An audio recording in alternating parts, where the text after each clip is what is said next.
So welcome to week 6. This week we want to talk about two cognitive biases that are really relevant to the Excel work that you'll be doing. And the first of these is called the representativeness heuristic, and the second is called the base rate fallacy. I have a couple of things on this first slide that I'll mention. The first is called Bayes' theorem, and if you haven't heard of that, don't worry, but it's a way to think about probabilities when new information is gathered, and mathematicians have worked on this problem in the past. The other one probably looks pretty strange to you, but if someone asks you, might you ever see a cow with moose horns setting atop of an electric light pole, of course your reasoning ability would be to say, no, I don't think that is very likely, because you understand how to analyze probabilities, and you have a good feeling for what we call the base rate ought to be. But sometimes we tend to forget what that base rate is as people apply different types of sales techniques to us, for example. So let's talk about these two cognitive biases and what their implications are. So first I want to talk a little bit about an experiment and see how you might come down on this experiment. So a cab was involved, this is the scenario, a cab was involved in a hit and run accident at night. So there were two cab companies, the green and the blue, and both of those operate in a city. Now 85% of the cabs in that city are green and 15% are blue.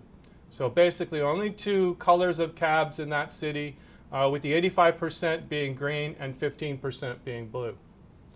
Now that accident occurred and a witness came along and identified the cab as blue. So the court decided it should test the reliability of that witness under the same circumstances that existed on the night of the accident. And they concluded that the witness could correctly identify each one of the two colors 80% of the time, but another 20% of the time they would fail.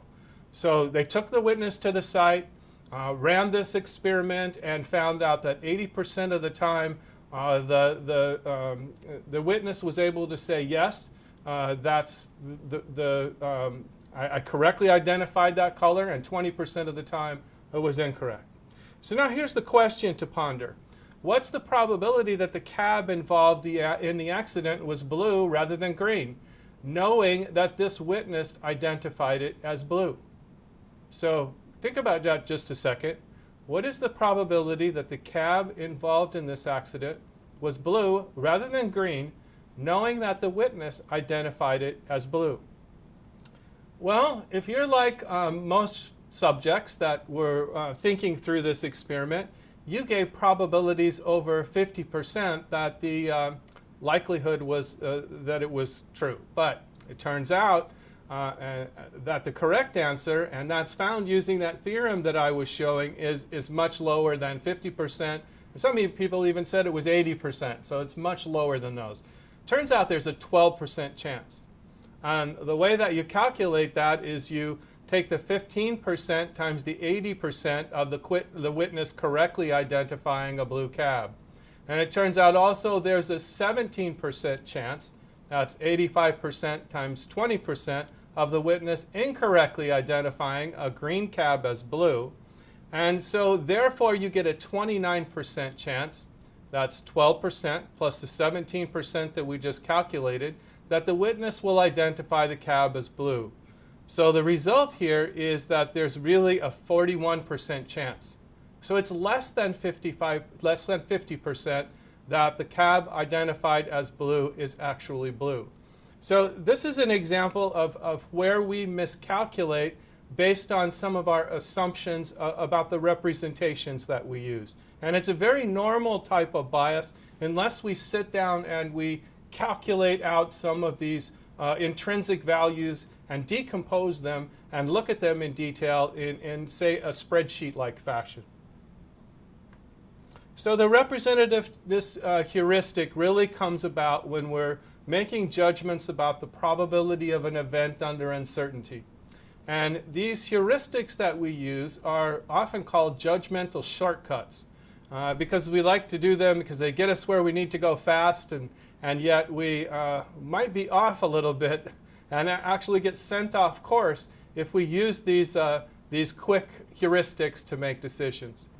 So subsequently, under this availability heuristic, people tend to heavily weigh their judgments towards more recent information, and that makes their new opinions biased towards that latest news.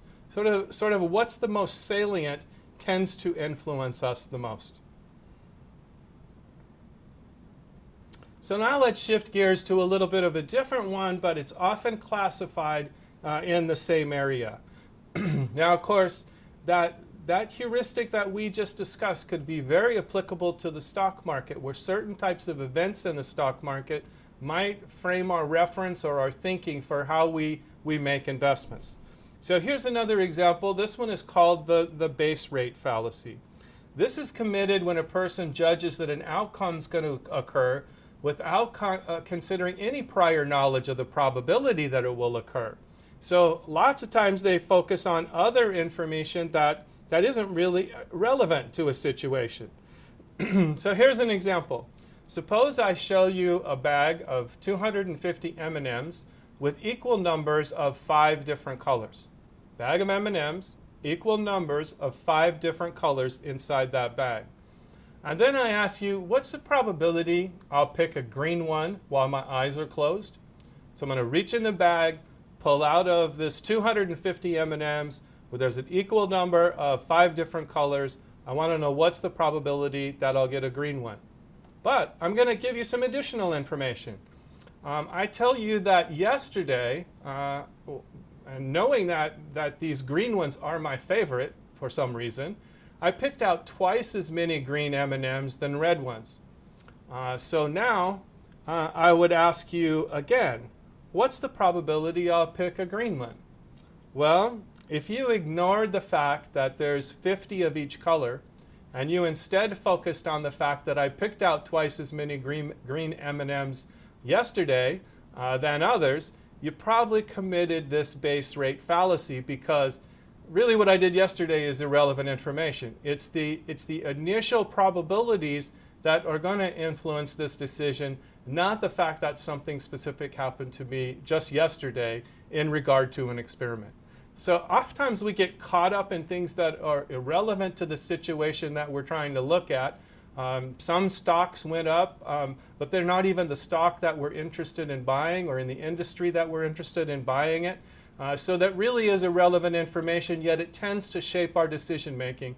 That means we're committing this base rate fallacy. So a description here is that when we're judging the probability of an event, even for example, like when we're diagnosing a patient's disease, we get 2 types of information that's available to us. One is this generic information about the frequency of events of that type. So in the case of diagnosing a disease, that would be information about the prevalence of that disease, the overall trends in the population. Next, we get some specific information, so let's call this type 2 information, about the case in question. And in the case of diagnosis, that might be information about the patient revealed by some examination of some tests that might have been run. But it turns out when contrasted with this information of type 2, the type 1 information we refer to that as the base rate information, and oftentimes that's what we tend to ignore. So for example, if a doctor is considering whether a patient has a certain rare disease, the rarity of the disease is the base rate. In other words, the base rate's the frequency of that generic type of event, leaving aside any information about the specific case at hand. And then people who have only generic information can tend to use that information to judge the probabilities, and that's really the rational thing to do, since that's all they have to go on. But when we have people with both types of informations, they tend to make the judgments of probability based entirely on the specific information, that type 2 information, and they leave out the base rate. And that turns out to be this base rate fallacy. So how do you debias this base rate fallacy?